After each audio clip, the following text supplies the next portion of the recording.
아이들끼리 앉아 있으면 장난하기 쉬우니까 부모님 옆에 가서 나란히 앉아 있으면 더 좋을 것 같고요. 또 굳이 친구들과 같이 있을 사람은 장난치지 마시고 예배 시간이니까 말씀에 집중해 주시기 바랍니다. 할 수 있죠? 네, 고맙습니다. 오늘은 아브라함의 이야기를 계속 좀 살펴보려 하는데, 아브라함의 이야기를 통해서 하나님께서 우리에게 원하시는 게 뭔가 한번 좀 몇 가지 더 살펴보려 합니다. 니네 어디 가니? 온 마음 다해 하나님께. 온 마음은 아니었구나. 잠깐만. 네, 그래, 그런 마음을 드렸었군요. 네. 어쨌든 고맙습니다. 우리가 아브라함을 생각하면서 기억해야 할 중요한 것이 있는데, 우리의 시작이 하나님으로부터 왔다는 사실입니다. 아브라함이 위대한 믿음의 사람이 되었고 자식마저도 하나님께 바쳐서 믿음의 조상이 되었다고 하지만, 그 아브라함의 출발과 아브라함이 되었던 것은 아브라함 자신 안에 있는 믿음 때문이 아니라 하나님이 아브라함을 불러주셨기 때문에 그랬다는 거예요. 아멘입니까? 이것이 굉장히 중요합니다. 우리가 흔히 생각할 때 아브라함의 믿음과 아브라함의 믿음의 조상이 된 것은 아브라함이 하나님을 믿었고 아브라함이 하나님께 헌신해서 아브라함의 믿음과 헌신 때문에 된 줄 알고 있지만, 실제로는 아브라함이 그런 것이 아니라 하나님이 이 모든 일을 계획하고 시작했다는 사실입니다. 우리가 어떻게 할 수 있죠? 아브라함이 본래 어디에 살았었죠? 우리가 아브라함에 관한 설교를 시작할 때부터 다뤘던 거예요. 아브라함이 주로 본래 어디에 살았죠? 갈대아 우르 지역에 살고 있었던 사람입니다. 갈대아 우르 지역은 당시 메소포타미아 문명, 수메르 문명의 발생지였었습니다. 거기는 우상 숭배를 하였던 곳이고 달의 여신을 섬겼던 지역이고, 아브라함의 아버지 데라는 달의 여신상을 만들어 팔았던 사람이고 우상 숭배자였던 사람이에요. 그렇게 우상 숭배를 아버지부터 했었던 사람인데, 거기서 살면서 아브라함이 하나님을 알 턱이 없었습니다.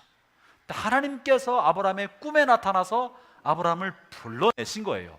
너 거기서 나와라. 불러내셨던 것입니다.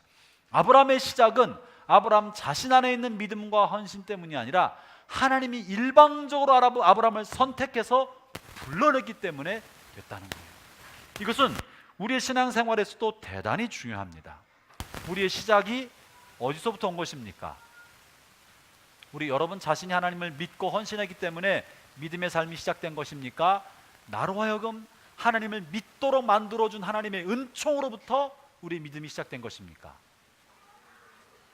우리의 믿음의 삶의 시작은 나 자신의 헌신과 믿음이 아니라 나로 하여금 하나님을 믿도록 이끌어주신 하나님의 은총, 그 은총 너머에 있는 나를 선택하기 위하여 창세전부터 예정하신 하나님의 주권과 그 은총이 우리의 믿음의 출발이고 오늘의 나됨의 출발이라는 사실을 절대 잊으면 안 됩니다. 이것이 왜 중요하냐? 이 출발이 하나님으로부터 왔기 때문에 아브라함의 삶 속에도 실수가 있었어요, 없었어요? 대단히 많았어요. 아브라함이 본토 친척 아비집을 떠나 가나안 땅으로 갔었지만 가나안 땅에서 먹고 살 게 없어서 기근이 심하니까 애굽으로 내려갔었다고요. 애굽으로 내려가서는 좋은 일을 했어요, 나쁜 일을 했어요? 차마 입에 담지 못할 만한 나쁜 짓을 했어요. 그럼에도 불구하고 아브라함을 애굽에서 버려두지 아니하시고 아브라함을 억지로 가나안 땅에 다시 들여보내신 건 누구였어요? 또 하나님이었어요. 아브라함이 못된 짓을 해서 거기서 죽을 만한 잘못을 했지만 그럼에도 불구하고 하나님이 아브라함을 다시 가나안 땅으로 불러주셨어요.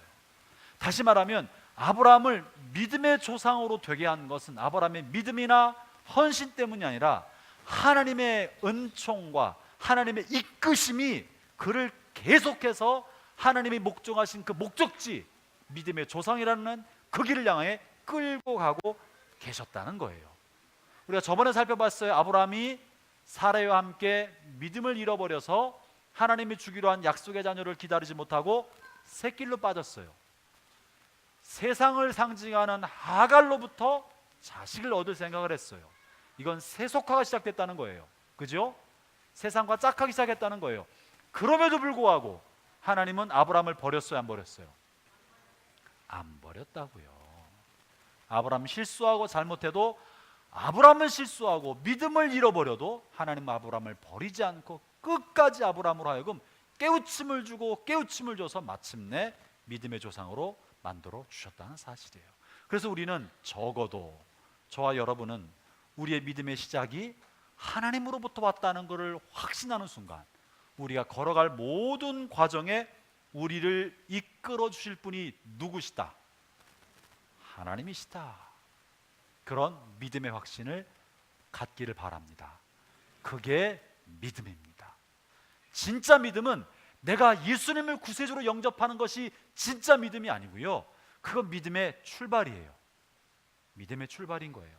내 믿음의 출발은 예수 그리스도가 하나님의 아들이심을 알아보고 그분을 예수님 나의 삶의 주인으로 모시는 것이 믿음의 출발이고, 믿음에서 믿음으로 이르게 하는데, 그 다음에 진짜 믿음은 하나님이 나를 이렇게 사랑하시고 나를 선택하시고 나를 이끌고 계시구나, 하나님이 나를 마침내 하나님의 선한 분량에 이르게 하셔서 하나님의 뜻을 이루실 것이다 라는 것을 신뢰하는 것, 이게 믿음입니다. 근데 이 믿음은요, 하루아침에 생기는 것이 아니고 평생을 살아가면서 우리의 삶을 부딪힐 때마다 나는 실수해도 하나님 나를 다시 계속 살리시는 은총을 경험하면서 그렇지 확인해 나갑니다. 그러므로 형제자매 여러분, 여러분의 삶 때문에 너무 걱정하지 않기를 바랍니다. 걱정하지 마십시오. 여러분의 삶은 누가 붙들고 계시다고요? 하나님이 붙들고 계신다. 그리고 하나님이 나를 향한 하나님의 뜻을 반드시 이루신다. 내가 실수할 때도 하나님이 이런 방법 저런 방법으로 깨우침을 주셔요. 실수가 없다는 거 아니에요. 실수가 있어도 깨우침을 주셔서 마침내 하나님의 뜻에 갈 수 있도록 나를 도우시는 거예요. 할렐루야. 이게 아브라함을 통해 배울 수 있는 하나님의 진리의 말씀인 것입니다. 그러면서 우리가 이제 아브라함을 통해서 또 한 가지 살펴볼 것은, 아브라함이 출발지가 갈대아 우르였었어요. 갈대아 우르, 여러분 굉장한 동네입니다. 네. 하나 둘 셋. 네, 할렐루야. 마이크도 이렇게 시험에 들어요. 그러나 시험에 들어도 본래대로 돌아오잖아요. 이게 은혜라니까요. 갈대아 우르 지역은 인류 문명의 발생지입니다. 우리가 중학교, 고등학교 때 배웠던 문명의 발생지 혹시 아시나요? 물어보지 않겠습니다. 여러분 당황할 것 같아서 제가 물어보지 않겠습니다. 중국에 있는 황하 문명, 인도에 있는 인더스 문명, 이집트에 있는 나일 문명, 그 다음에 중동에 있는 메소포타미아 문명, 인류 문명의 발생지라고 말을 해요. 그 중에 가장 먼저 발생한 최초의 문명의 발생지로 보는 데가 어디냐면 메소포타미아 지역에 있는 수메르 문명입니다. 수메르 문명은 지금부터 한 5,000년 전 발생했던 것으로 여겨지고, 거기에서 인류의 최초의 문자가 나왔고 바퀴도 거기서 만들어지고 굉장히 고도로 발달된 탁월한 문명이 거기서 발생됐습니다. 이 수메르 문명의 중심 도시 하나가 우르예요. 옛날에는 우르라는 게 정말 뭐한가 몰랐었는데, 불과 몇십 년 전에 고고학자들이 우르를 찾아서 고고학적 발견하다가 우르라는 지역을 발견하게 되었고, 그 우르라는 지역이 수메르 문명의 중심지라는 사실을 알게 되었고, 고고학적으로 발굴해 보니까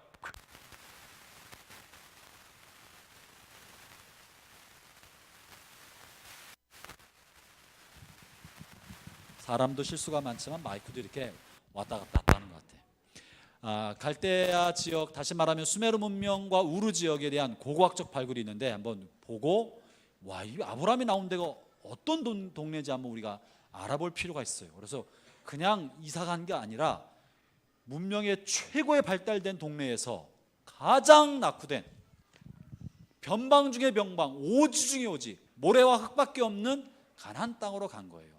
이건 보통 일이 아니었어요. 한번 수메르 문명이 어떤 데 있는지 영상을 통해서 한번 보도록 하겠습니다. 이 영상의 내용은 EBS 넌 크리스찬이 제작해서 만든 내용이에요. EBS 자료를 한번 보겠습니다.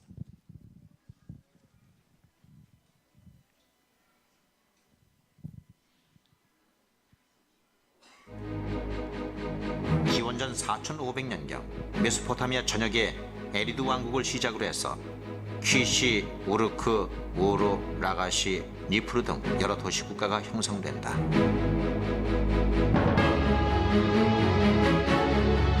이 구성원들을 통틀어 수메르인이라 하고 이 도시 국가들이 번성하던 시기를 수메르 시대라 부른다.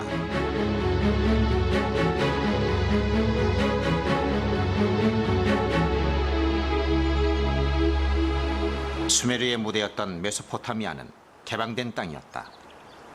동북의 산악지대를 제외하고는 드넓은 평지로만 이루어져 끝없는 외침이 계속됐다.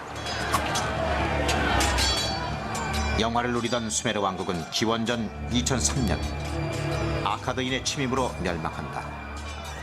그러나 메소포타미아의 패권을 쥐고 있던 수메르의 문화는 시대와 공간을 넘어 세계사 전반에 큰 자취를 남기고 있다.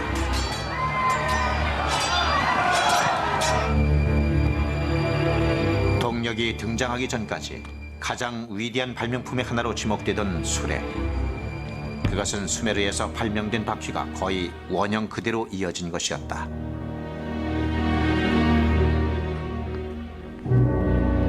피타고라스의 정리가 발견되기 1000년도 전에 수메르에선 이미 그 공식이 활용되고 있었다.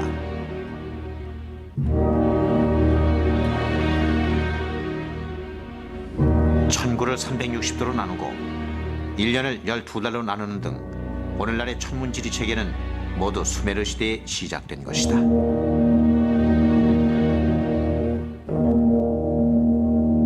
So far as I know, there is only one thing that survives from Sumerian times that we still use today, and this is the system of dividing the sky into 360 parts for astrological purposes, or dividing a circle into 360 degrees for geometry. This goes back 5,000 years to the administrators who wanted a simple system for organizing the market and the workers. And instead of following a lunar calendar, they devised a calendar of 12 months of 30 days.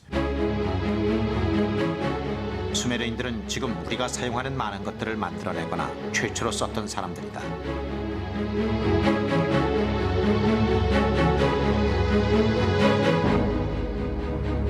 그들의 수준 높은 문화는 끊임없는 전쟁과 무역, 그리고 교통을 통해 멀리 유럽과 중앙아시아 지역까지 퍼져나가게 된다. 그리고 많은 지역 문화의 뿌리가 된다.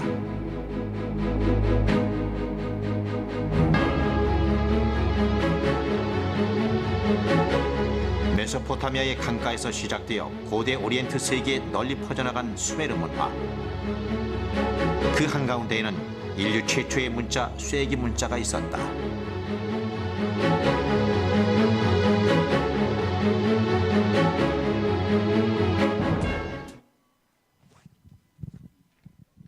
네, 이렇게 수메르 문명이 최초의 문명으로 굉장히 발달된 이런 문명 도시를 문명 국가를 만들고 있었고, 우르는 그 중에 한 도시, 가장 큰 도시 국가 중에 하나였던 도시 중에 하나였었습니다. 이 수메르란 말이 어디서 왔는가? 어원에 따라 어원을 여러 가지로 보고 있지만 적지 않은 학자가 수메르는 세메르라는 말에서 왔고, 세메르는 셈의 나라다라는 뜻을 가지고 있어요. 그럼 셈이 누구죠? 노아의 큰아들이에요. 노아의 큰아들이 셈이고, 셈이 만든 나라다. 셈 족속이 만든 나라라는 거예요. 이 셈 족속이 만든 나라로 이 셈 족속이 갖고 있는 언어의 특이성을 가지고 있습니다. 이 수메르 사람들이 사용했던 언어는 이 유럽 계통의 언어와 다르게, 유럽 계통의 언어는 주어, 동사, 목적어 이렇게 되어 있는데, 우리처럼 동양 문화권이 우리처럼 주어, 목적어, 동사 순으로 되어 있답니다. 그래서 우리를 셈 계통 사람이라고 볼 수 있다고 하는 근거가 언어의 유사성이 거기 있다 그래요. 수메르 문명의 아주 중심 도시였던 우르는 어떤 데였는지 두 번째 영상을 통해서 우르 지역을 한번 살펴보겠습니다. 영상 두 번째 좀 보시죠.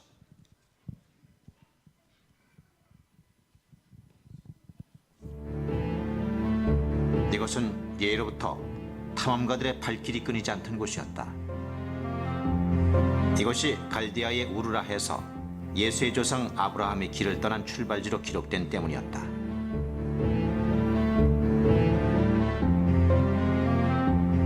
우르 유적지 발굴 작업은 1854년부터 1934년까지 80년에 걸쳐 계속됐다. 2000여 년 수메르의 역사상 가장 강력했던 도시국가 우루. 모래 속에서 드러난 잔해들만으로도 그 대단했던 규모를 짐작할 수 있었다.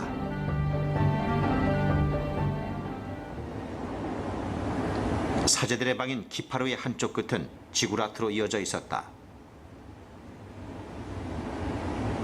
지금은 건물의 가장 아랫단만 남아있지만 수십 미터 벽돌 건물로 둘러싸인 우루 왕국의 모습은 무척이나 장엄했을 것이다.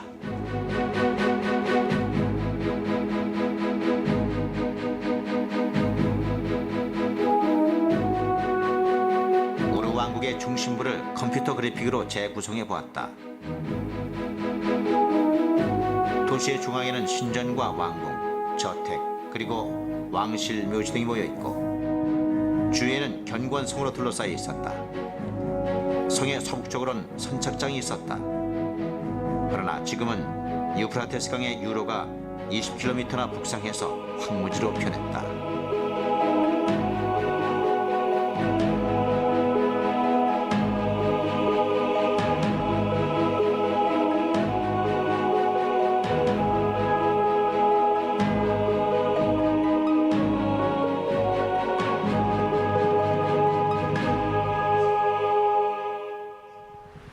유적지 한쪽은 역대 우루 왕들의 무덤이 모여있는 왕실묘역.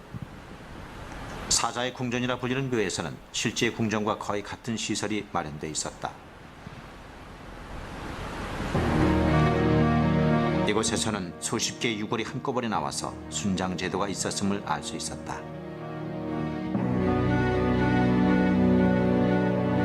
출토된 화려한 유물들은 우루 왕국의 번성과 영화를 보여준다.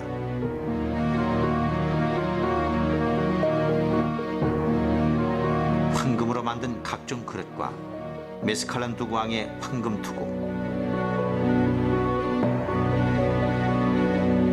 황금으로 만든 소머리 장식 하프와 황금으로 된 장식검,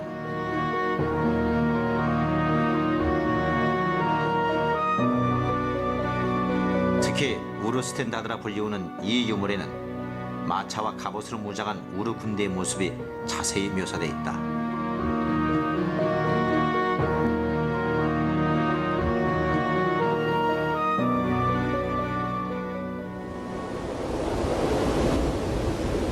우루의 지구라트는 비교적 원형이 잘 보존되어 있다. 건물은 본래 3층이었으나 지금은 1층만 남아있다.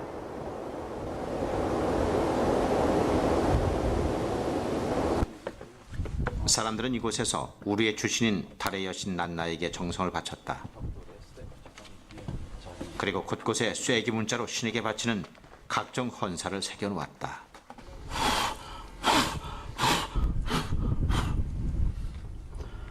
저는 이 지구라트의 왼쪽 계단에 나와 있는데요. 쐐기 문자로 쓰여진 비문 하나를 발견하였습니다. 제가 그럼 수메르어로 쓰여진 쐐기 문자를 읽어보겠습니다. 우르나무 루갈 우린 5케포마 닌 아니 루투 두스리아. 이 비문의 뜻은 우루의 왕 그의 여신을 위하여 신전을 건축한 우르나무, 이런 뜻입니다. 이것은 왕의 표시이고 이것은 우르나무란 왕의 이름입니다. 우르나무의 통치 시기는 기원전 2100년경이다. 이 지구라트의 건립 시기를 그때로 잡는다면 글자가 새겨진 것도 기원전 2100년 무렵일 것이다. 네. 우루 문명의 고고학적 발굴 자료를 보았는데요. 우리 성경 한번 잠깐 펴볼까요? 창세기 15장 7절을 한번 보도록 하겠습니다.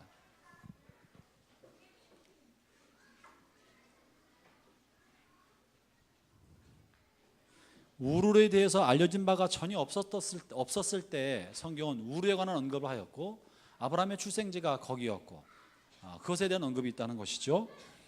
창세기 15장 7절인데요. 제가 한번 쉬운 성경을 읽겠습니다. 보시기 바랍니다. 하나님께서 아브라함에게 말씀하셨습니다. 나는 너를 갈대아 우르에서 인도해낸 여호와다. 내가 너를 이끌어낸 것은 이 땅을 너에게 주기 위해서다 하면서 우르 지역을 명칭하고 있습니다. 그리고 아브라함이 거기서부터 살았다는 거죠. 그 우르는 어떤 데인가? 그러니까 아브라함이 나왔던 그 우르 지역은 보통 지역이 아니었던 거예요. 아브라함이 살았던 연대를 추정해 볼 때 기원전 2000년 정도로 생각이 됩니다. 2000년이면 지금부터 4000년 전이고, 우르 문명이 시작된 것은 지금부터 5000년 전이니까 한 1000년 동안 우르 지역은 아주 굉장한 문명 국가를 이루었던 것이고, 조금 전에 봤던 지구라트가 아마 아브라함이 생존했을 때 존재하고 새겨졌던 그런 시대적으로 거의 일치되는 그때 만든 지구라트입니다. 이런 게 있을 때 아브라함이 이곳을 과감하게 버리고 아무것도 없는 척박한 땅, 한 번도 가보지 못한 변방 땅, 동족도 없고 아는 사람도 없고 말도 분명히 달랐을 만한 팔레스틴 머나먼 지역을 향해 이주했던 거예요. 사실 아브라함이 이주할 때 어디로 가야 할 목적지를 알지 몰랐습니다. 그죠? 몰랐어요. 내가 너에게 지시할 땅으로 가라. 모르지만 하나님이 이끌심을 알고 최고로 발달한 문명 도시를 떠나서 식구들을 가지고 데리고 이주했다는 거예요. 여러분, 이것은 쉬운 일이 아닙니다. 쉬운 일. 지금으로 치면 미국 정도로 할 수 있을까요? 가장 발달한 고도 문명 도시, 그것과 낙후된 지역은 지금부터 5000년 전이면요, 우리나라 사람들은 뭐 한 줄 아세요? 5000년 전에 돌도끼로 찍어서 그냥 사냥하고 있던 시대예요. 우리나라로 치면 그러니까 석기 시대와 청동 시대를 지나고 있는 그 정도 수준에 있던 사람들이에요. 근데 저 지역은 저렇게 발달된 도시 문명을 가지고 있었고, 글을 쓸 줄 알고 있었고, 마차를 운영하고 있었고, 황금을 세공해서 기가 막힌 관을 만들 수 있었던 그런 시대, 피타고라스 정리를 이용할 줄 알았을 만큼 수학적으로 탁월했던 시대, 달이 아니라 해를 중심으로 12달과 31일의 달력을 만들었을 만큼 천문학과 수리에 탁월했던 사람들이었던 거예요.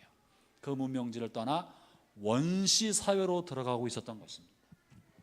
왜? 무엇이 아브라함으로 하여금 그런 길을 갖게 했을까요? 이것은 굉장히 중요한 한 가지 사실을 말해주는 거예요. 하나님께서 우리에게 원하시는 것은 우리가 잘 발달된 곳, 안전한 곳, 넉넉하고 부유한 삶을 살아가는 거 틀리거나 나쁜 거 아니에요. 그러나 그것보다 훨씬 중요한 건 뭐냐면, 우리가 넉넉하고 부유하고 안정된 삶을 사는 게 나쁜 건 아니지만 그것이 우리 영혼을 타락시키고 오염시키고 우상과 세속주의로 물들게 하고 있다면 과감하게 청산하기를 원하시는 거예요. 과감하게 청산해서 하나님께서 하시고자 하시는 새로운 일을 위하여 하나님이 쓰임받기를 원하시는 거예요. 우르 문명 지역에 있다고 해서 나쁜 것만 아니에요. 그 속에서 하나님 믿고 살면 되죠. 그러나 하나님께서는 이 문명 사회에서 주는 유익을 과감하게 버리게 해서라도 한 사람을 선택해 새로운 민족을 만들고 새로운 역사를 일으켜서 하나님 중심의 새로운 세상을 만들고자 하는 하나님의 꿈이 있었던 거예요.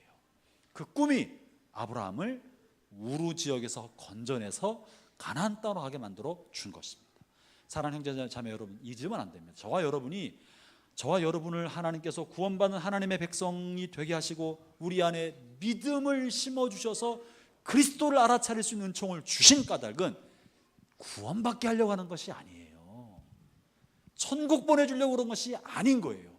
우리를 건져냈을 때는 아브라함을 우르에서 건져내신 것처럼 꿈이 있기 때문에 그래요. 그 꿈이 뭐예요? 하나님의 꿈이에요. 새로운 역사를 일으키고 새로운 민족을 만들고 아브라함을 통하여 열방을 축복하려는 하나님의 꿈이 있었기 때문에 그 우상 숭배하는 데라의 아들이었던 아브라함의 꿈에 나타나서 그를 강권적으로 인도해 가고 계셨고, 그가 애굽에 타락한 삶을 살고 잘못된 길을 걸을 때에도 그를 건져내서 끊임없이 하나님의 은총으로 이끌어 주셨다는 거예요. 그 이유는 하나님의 아브라함을 향한 하나님의 꿈이 있기 때문에 그런 것이고, 인류 역사를 향한 하나님의 꿈이 있었기 때문에 그런 것입니다. 저와 여러분도 아브라함의 자손이고 아브라함입니다. 우리를 하나님의 은혜로 이끌어 주신 것은 우리를 향한, 여러분을 향한 하나님의 꿈이 있습니다. 저는 여러분들이 그 하나님의 꿈을 발견하기를 축원합니다. 우리가 죄를 지을 때 하나님이 어떻게 우리를 계속 끌어줬을까? 낙심하고 지칠 때 하나님이 어떻게 나에게 말씀과 예배로 나를 다시 회복시켜 주실까? 힘들고 어려울 때 기도로 말미암아 벗어나게 해준 그 이유는 뭘까? 나 하나 잘 먹고 잘 살게 하라는 것이 아니라 나를 향한 하나님의 원대한 꿈이 있는 거예요. 아직은 아브라함이 그 꿈을 채 발견하지 못하고 살고 있지만 아브라함의 인생을 계속 걸어가면서 군데군데 간헐적으로 나타나셨어요. 75세 때 한번 나타나시고 또 중간에 한번 나타나시고 오늘 지금 99살 되었을 때 24년 만에 또 한번 나타나셔서 나는 전능한 하나님이다. 너는 내 앞에 올바르게 반듯하게 살아라 하면서 오늘의 말씀을 주신 것입니다. 그러므로 형제자매 여러분, 여러분의 인생을 가치 있습니다. 소중합니다. 하나님의 꿈이 여러분을 이끌고 있다는 사실을 믿기를 축원합니다.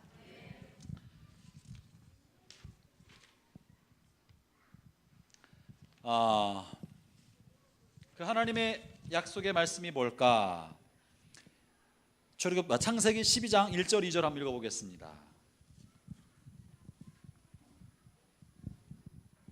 창세기 12장 1절 2절 자막을 통해 같이 한번 읽어봅시다.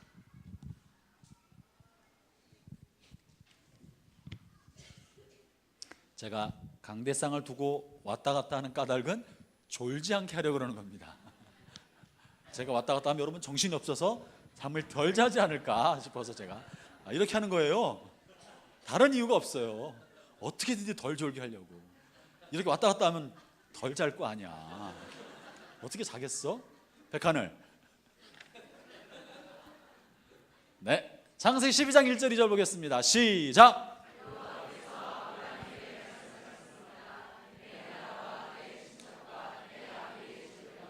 내가 너에게 보여줄 땅으로 가라.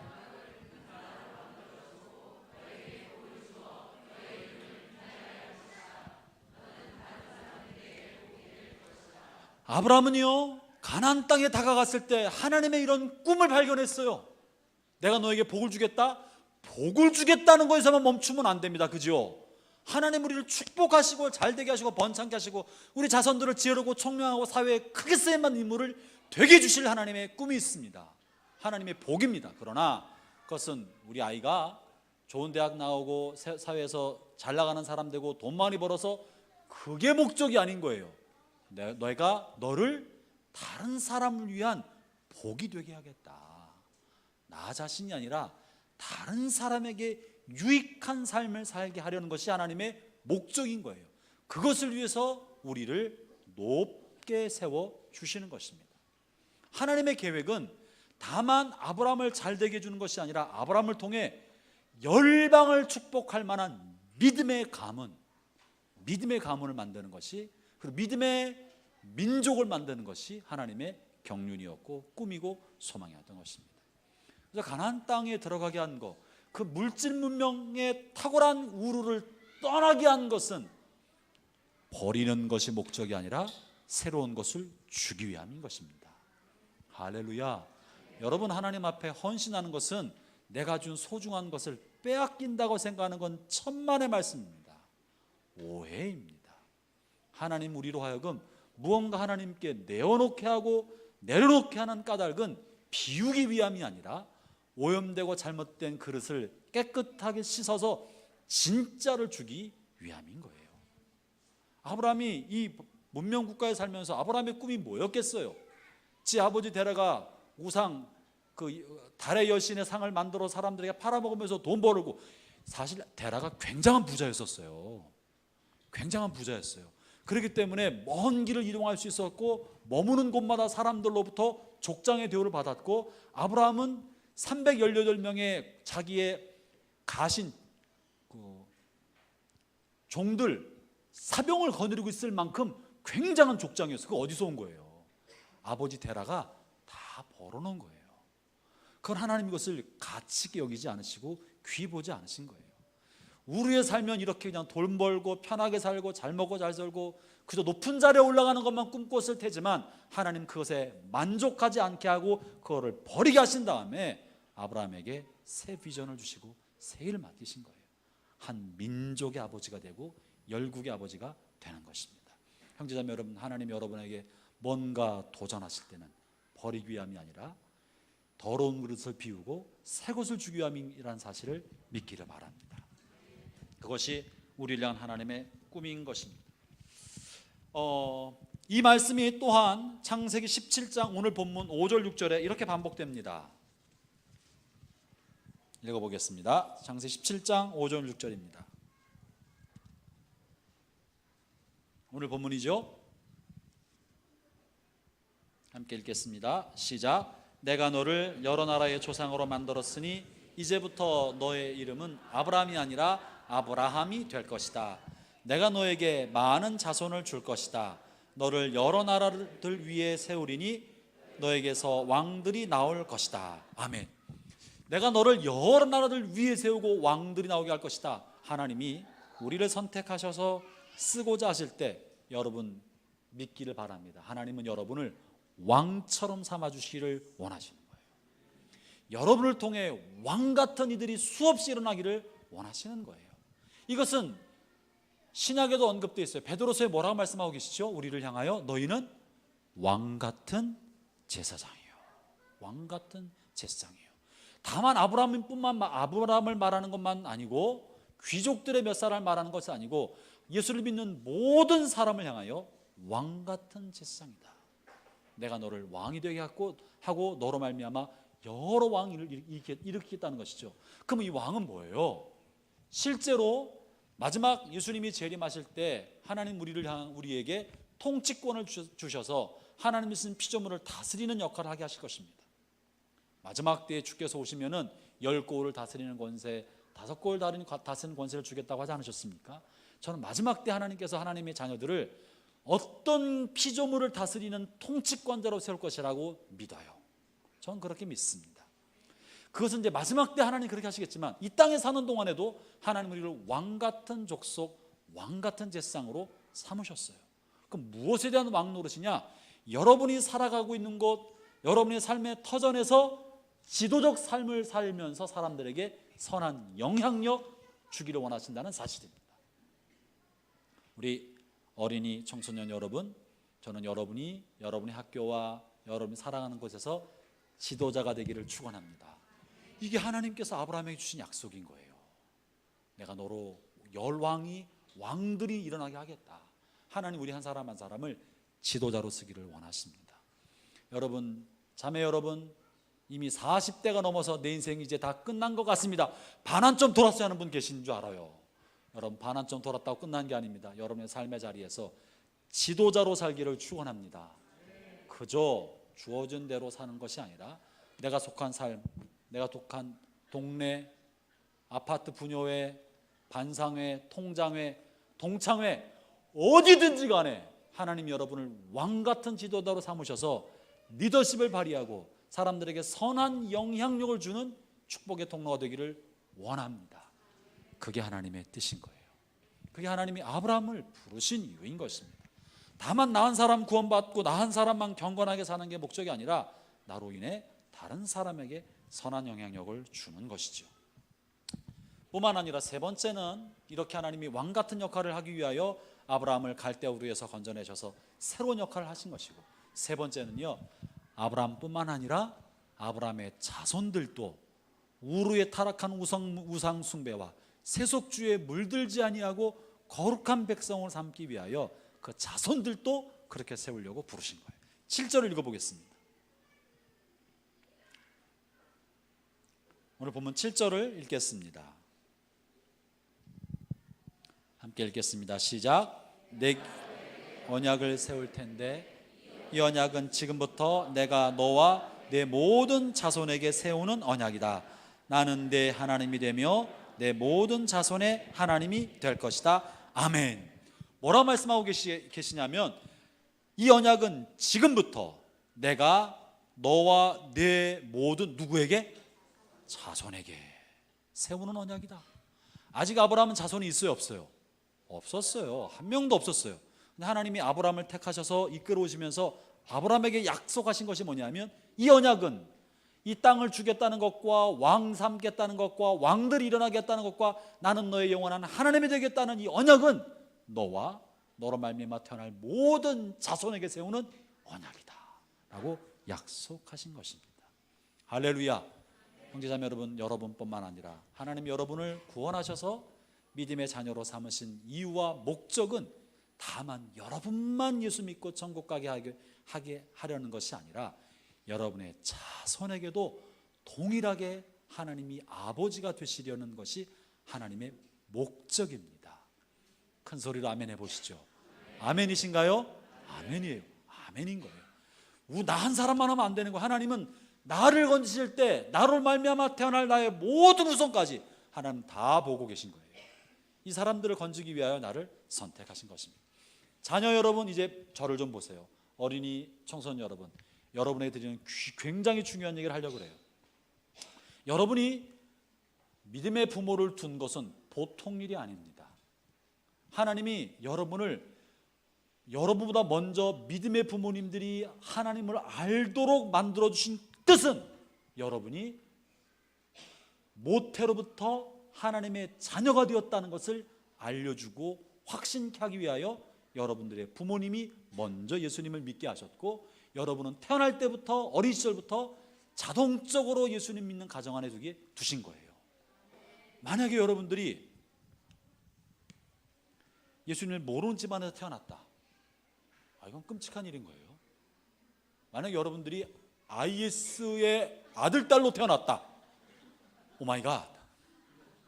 이 중에 10살 정도 아이들은 총 들고 나와서 지금 전쟁터가 있을 것이고, 여자아이들은 끔찍한 일을 당했을 가능성이 많습니다. 여러분이 만약에 불교를 신봉하는 스님과 파괴승 집안에 태어났다, 예수님을 들을 가능성이 거진 없게 살았을 가능성이 많은 거예요. 여러분이 만약에 그리스도에 대한 복음을 한 번도 들어보지 못한 지역에서 태어났다, 여러분 그리스도 없이 살았을 가능성이 많습니다. 그리고 한평생 그렇게 살다가 지옥 자식이 되는 거고, 마귀 자식이 되는 거고, 지옥에 떨어지는 거예요. 어떤 아이들은 그렇게 말해요. 내가 예수 믿는 집안에 태어나가지고 마음대로 놀지도 못하고 핸드폰도 안 사주고 맨날 주일만 되면 교회 가라 그러고, 나 교회 가기 싫단 말이야. 왜 우리 엄마 아빠는 예수 믿어가 나한테 이런 괴로운 일을 시켜? 제 딸들이 한 말은 아니에요. 왜 이런 일을 나한테 시키는 거야? 나도 마음대로 놀고 싶어. 주일날 되면 왜 교회를 가야 돼? 나도 교회 안 가고 싶고 내 마음대로 하고 싶고, 나도 뭐 온갖 거 화장도 하고 싶고 뭐 다 하고 싶은데, 나도 놀고 싶은데 뭐 하고 싶은데. 여러분 만약에 여러분의 부모님이 예수를 안 믿었다면 여러분 그런 거를 다 할 수 있었을 거예요. 그리고 더 많은 욕심을 내서 살았을지 몰라요. 어떤 아이들은 또 우리 집이 가난한 집안에 태어나서 내가 모두 사고 싶고 모두 사고 싶은데 사지도 못하게 만들고, 우리 엄마 아빠도 좀 부잣집에서 나도 금수저 물고 태어났으면, 이런 사람이 있을지 몰라요. 여러분은 부자가 돼서 이것저것 다 누릴 수 있을지 몰라요. 그러나 여러분 그리스도를 알지 못했다면 잠시 누리다가 영원한 지옥불에 떨어져서 영원토록 고통과 영원토록 죽음의 형벌을 받는 그런 삶이 되었을 거예요. 근데 여러분들이 예수 믿는 부모 아래 태어나서 다른 걸 잘 모르고 어린 시절부터 찬송을 배우고 부모의 기도, 부모님의 말씀을 가르침을 통해 어린 시절도 살아갔어. 세상에 더럽고 악하고 타락한 것을 보기도 전에 올바른 길이 뭔지 알면서 그 길을 걸어가고 있다는 것은요, 무엇과도 바꿀 수 없는 축복인 거예요. 선택권이 많아지면 내가 온갖 좋은 걸, 내가 원하는 것을 선택할 수 있을 것 같지만, 선택권이 너무 많으면 어린 시절에는요 나쁜 것을 선택할 가능성이 훨씬 많아요. 네, 하나님이 여러분을 미안하지만 여러분 부모보다 더 사랑하셔서 어린 시절부터 하나님의 자녀로 삼기 위하여, 잘못된 길을 가지 않고 하나님의 자녀로 삼기 위하여 일찌감치 예수 믿는 부모를 먼저 택하셔서 은총을 베풀어주고, 그들이 예수 믿게 만들고, 예수 믿는 사람들이 결혼해서 그 가정 안에서 자녀로 태어나게 해주신 거예요. 그 까닭은 아브라함의 자손에게 주었던 것처럼, 아브라함은 늦게 예수 믿었고 하나님 믿었거든요. 늦게 믿었어요. 그래서 아브라함의 속에는 여전히 세속적인 가치관이 살아있던 사람이에요. 그러니까 아내를 유동생이라 속이고 거짓말을 하고 나쁜 짓을 했지. 근데 택해서 하나님이 그를 사람 되게 하려고 애를 많이 쓰셨어요. 근데 이삭은 어렸을 때부터 그런 믿음을 가지고 있었기 때문에 이삭의 삶에는 고통이 별로 없었어요. 반듯한 삶을 살 수 있었어요. 여러분을 그렇게 믿음의 가정에 두신 까닭은 여러분을 태어날 때부터 하나님의 자녀를 만들게 하려는 하나님의 놀라운 사랑의 경륜이 여러분을 믿음의 집안에 두신 것입니다. 그러므로 자녀된 여러분이 믿음의 가문 안에 있다는 것을 축복을 알기를 바랍니다. 부모님이 곁에 계시다면 고맙다고 인사해 주세요. 왜 나를 예수 믿는 집안에 태어나게 만들어서 나쁘게만 만들고 라고 할 것이 아니라 축복인 거예요. 하나님이 우리로 하여금 일찌감치 예수를 알게 해주시고 하나님을 알게 해준 까닭은 우리의 자녀들이 너와 내 자녀에게 하나님 되게 하겠다. 우리 자녀를 믿음의 가문의 자녀로 만들게 하려는 하나님의 뜻이 들어있는 겁니다. 그래서 우리는 우리 아이들을 반듯하고 올바르게 키워야 하는 것이에요. 형제자매 여러분, 하나님은 그래서 한 사람의 구원을 통하여 그가 그 사람으로 말미암아 그를 통해 태어날 집안이 믿음의 가문이 되고 신앙의 명문 가문이 되게 하려는 것이 하나님의 뜻입니다. 저는 오늘 이 말씀을 듣는 모든 가족 여러분, 오늘 마침 온 가족 예배를 드리고 있는데 여러분의 가문이 신앙의 명문 가문 되기를 축원합니다. 다른 것은 우리가 아이들에게 다 못 주어도, 우리가 아이들에게 최신형 스마트폰은 사주지 못하고 좋은 옷을 브랜드 있는 옷과 신발을 늘 때에 따라 공급해 주지 못해도 우리가 아이들에게 줄 수 있는 가장 좋은 것, 그것은 하나님을 경외하는 삶입니다. 그것은 하나님을 향한 믿음인 거예요. 이 믿음을 마음에 심어주고 하나님의 말씀을 아이들의 생각과 가치관에 심어주는 것이야말로 그 무엇으로도 바꿀 수 없는 최고의 유산입니다. 신앙의 명문 가문 되기를 축원합니다. 그러면 하나님께서 우리를 이렇게 하나님의 자녀로 되게 하시고 하나님 알게 만들어 주시고 신앙의 가정 안에 두셨는데, 이것은 그러면 우리가 어떤 삶을 살아야 될까? 먼저 우리를 하나님이 이렇게 자녀 삼아 주시고 일찌감치 하나님의 자녀 삼아 주시고 하나님께로 인도해 주셨고 가나안 땅으로 인도해 주셨는데, 가나안 땅에 들어와서 하나님이 원하시는 뜻은 무엇일까? 그것은 가나안 땅 자체가 이스라엘 영토가 되게 하려는 것이 하나님의 뜻입니다. 땅을 주시겠다고 하신 것이죠. 이 땅을 주시겠다는 약속, 가나안 땅을 너와 내 자손에 주겠다고 하셨는데, 이것은 마치 여러분 그 옛날 아담에게 하셨던 약속과 같습니다. 하나님이 아담을 지으시고 나서 아담에게 뭐라고 말씀하셨냐면, 아담에게 너는 자식을 많이 낳아서 땅을 덮어라, 땅을 다스려라, 이렇게 말씀해 주셨죠. 그리고 땅을 다스리란 말, 관리하고 돌보라는 거예요. 하나님 우리에게 맡긴 그 영역을 돌보고 다스리는 서두 영겁한 지도자의 삶을 살기를 원하는 것이 하나님의 마음이었던 것입니다.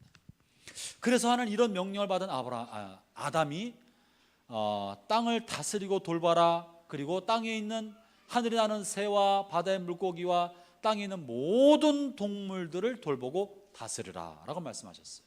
창세기 1장에 있는 이야기입니다. 그러자 창세기 2장에서 아담이 어떻게 하느냐면, 하나님이 아담에게 어떻게 하나 보기 위해서 아담에게 동물을 한 마리 한 마리 보내요. 그러니까 아담이 자기에게 다가온 동물을 보면서 뭘 해줬어요?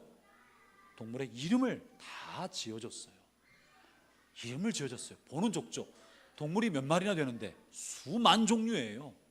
수만의 종류의 동물의 이름을 다 지어줬어요. 제가 중국에 있을 때 전에 있었던 교회에서 이제 아이를 낳으면 부모님들이 아이를 데리고 와서 저한테 와서, 목사님 이름을 좀 줘주세요. 제가 이름을 잘 줘요. 이름을 줘주세요. 또 교인들이 가게를 하거나 개업하면, 목사님 저희가 언제 개업하는데 이름 좀 줘주세요. 그럼 저는 사실 제가 이름 어떻게 잘 짓겠어요. 그럼 이름을 줘달라고 하면 아이를 요리 보고 저리 보고 부모도 보고 엄마도 보고 아빠도 보고 소원이 뭔지 바라는 바가 뭔지도 들어보고 하면서 아이를 마음에 품고 적어도 일주일 내내 씨름해요. 하나님, 이 아이를 위한 하나님의 뜻이 뭡니까? 하나님의 마음이 뭡니까? 이 아이를 위한 하나님의 꿈이 뭡니까? 이 이름대로 아이의 삶을 살아갈 수 있도록 하나님 아이를 위한 하나님의 뜻이 무엇입니까를 일주일 동안 기도해요. 그럼 하나님 어느 일주일, 2주일, 어떤 때는 한 달 동안 씨름할 때가 있어요. 하나님 어떤 영감을 주시면 이런 거구나 알게 되면, 그 영감을 발견했다고 그게 이름이 직접 되는 건 아니잖아요. 그죠? 그거를 두 글자의 멋진 표현을 만들어내야 되는 거예요. 성이랑 붙여서 또 이름을 부르기 좋은 단어를 만들어. 금도 이제 그것도 한 장 더 씨름을 해. 그래서 이름을 만들어 줘. 제가 그렇게 살아왔어요. 근데 이름을 바꾸도 그냥 고맙다 말하고 그냥 하고 그냥 지나가더라고. 가게 이름, 개인 이름. 근데 한 이름 하나 짓는데도 이렇게 힘들어요. 그죠? 자녀를 낳고 이름을 지려 하는 부모들은 이름을 쉽게 못 져요. 정말 씨름하며 짓잖아요.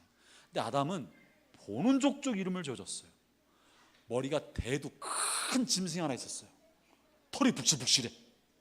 다리가 그 짐승이 터벅터벅 걸어왔을 때 이름을 사자. 그러니까 사자의 용맹과 패기가 사자라는 이름과 함께 들어온 거예요. 사자랑 몸 색깔은 비슷한데 등치가 되게 커. 다리는 두껍고 몸집은 커. 두 개의 뿔이 달렸는데 풀만 먹어. 소. 그러니까 그냥 얘는 순쟁하고 우직하고 충성스러운 소의 성품을 갖게 되는 거예요. 어떤 짐승은 팔이 길어. 흐느덕흐느덕하면서 나무를 막 타고 오르락내리락 하면서 영악하게 돌아다녀. 원숭이. 그랬더니 원숭이의 날렵함과 이 영민함을 얻게 되는 거예요. 이름은 그의 특성이 되는 거예요. 그렇게 이름을 다 줬다고요. 아담이 똑똑했어요, 멍청했어요? 혜민아, 아담이 똑똑했어가 멍청했어요? 굉장히 똑똑한 거예요. 이름을 그렇게 잘 지어줬다는 거는.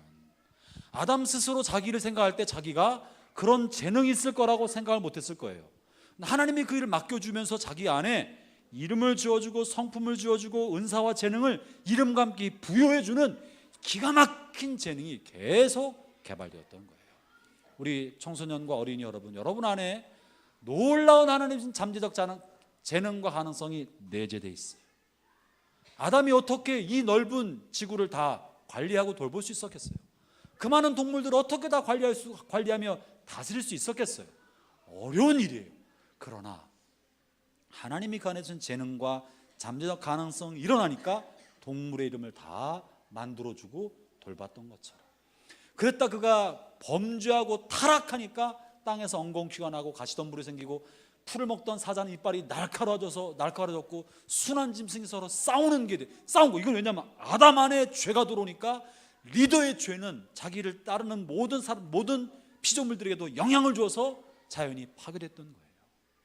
여러분들이 좋은 지도자가 되려면 여러분의 성품이 온전하고 온순하고 하나님의 말씀대로 잘 살아가면 훌륭하고 좋은 지도자가 돼요. 그리고 여러분 안에 하나님 주신 아담 안에 있는 잠재적과 가능성이 시간이 갈수록 계속 일어나게 될 거예요. 지금은 잘 몰라요. 마치 지금은 여러분이 금광이 감추인 금맥이 있는 산과 같은 거야. 다이아몬드 광맥이 들어있는 산과 같은 거야. 겉으로 보면 그냥 산이야. 돌덩어리 산이에요. 아무것도 없는 것 같아. 그러나 파내면 그 속에서 눈부신 금덩어리가 튀어나오는 것이고 기가 막힌 다이아몬드가 감추어 있는 거예요. 그게 하나님께서 우리를 지을 때 주신 가능성입니다. 우리 어린이 청소년 여러분, 잘 준비돼서 아담이 기가 막히게 쓰임받은 것처럼 또 아브라함을 하나님께서 쓰신 것처럼 여러분 쓰임받기를 바랍니다. 하나님은 여러분을 통해 하나님 주신 이 세상을 아름답게 관리하고 행복한 세상 만들고 정의로운 세상 만들고 살기 좋은 세상 만드는 게 하려는 것이 여러분을 선택한 목적 중에 하나예요. 잘 공부하고 잘 준비해서 그렇게 하나님 앞에 쓰임받기를 바랍니다. 이제 말씀을 마무리하려 합니다. 말씀 마무리하면서 우리가 이 모든 것을 이룰 수 있는 조건이 하나 있는데요. 오늘 9절 말씀 읽어보겠습니다. 9절 말씀 함께 읽겠습니다. 시작.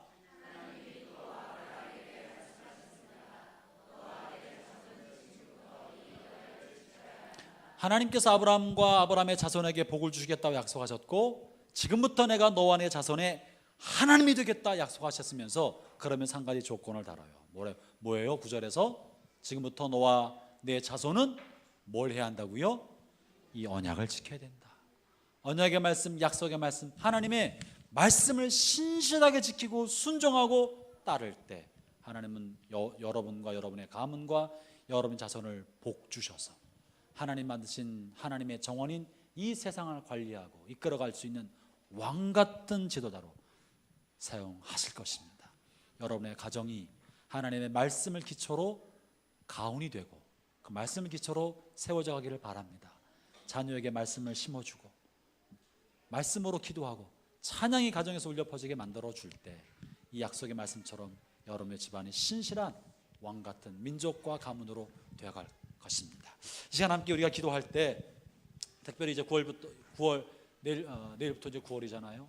9월 하반기 우리 가정이 하나님의 말씀, 언약의 말씀을 신실하게 지키는 가정 되게 해주십시오. 가정의 예배가 세워지고 하나님의 찬양이 우리 집안에서 울려 퍼지고 하나님의 말씀과 말씀을 따라 기도하는 것이 우리 집안에서 일어나고 아빠도 기도하고 엄마는 찬양하고 아이들은 말씀을 읽는 그런 가정 되게 해주시기를. 그리고 하나님이여 우리 집안이 그렇게 하나님의 말씀의 토대 위에 세워지게 하여 주십시오. 각 가정마다 각 집안이 말씀의 토대 위에 예배 위에 세워질 수 있도록 함께 기도하도록 합시다. 기도하겠습니다.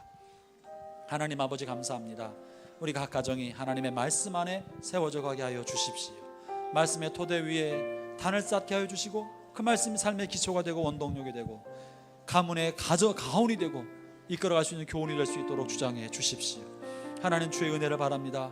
하나님의 도우심을 구하오니 오 하나님 아버지여, 하나님 아버지여, 우리 자녀들 하나님의 말씀 안에 성장할 수 있게 하여 주십시오. 우리 자녀들 하나님을 경외하며 성장할 수 있게 하여 주십시오. 하나님 아버지 집안에서 찬송 소리가 끊이지 않게 해주시고 하나님 집안이 하나님 성전처럼 하나님 앞에 예배가 드려지게 하여 주옵시고 하나님 집안에서 하나님의 말씀으로 훈육하고 가르치는 일들이 날마다 가정 안에 이루어지게 하여 주십시오. 오 하나님 아버지 우리 성도의 온 성도의 집안은 하나님의 말씀을 따라 양육하고 그 말씀을 따라 삶에 살아가며 말씀으로 말미암아 하나님 나라를 일관한 통로가 될 수 있도록 저희를 그렇게 사용해 주십시오. 오 하나님 아버지, 하나님 아버지, 하나님 아버지, 하나님 은혜를 바랍니다. 도우심을 바랍니다. 성령 하나님 주옵소서. 한 가지 더 위해서 기도합니다. 각 가정을 위해 기도할 때 우리의 가정이 신앙을 유산으로 남겨줄 수 있도록 신앙의 명문 가문이 될 수 있도록 하나님을 경외하고 말씀을 따라 살아가는 것이 우리의 삶의 습관이고 되고 방법이 될 수 있게 해주시길 위해서 기도합시다. 여러분 가장을 위해서 기도해 주시기 바랍니다. 아빠를 위해서 기도해 주시기 바랍니다.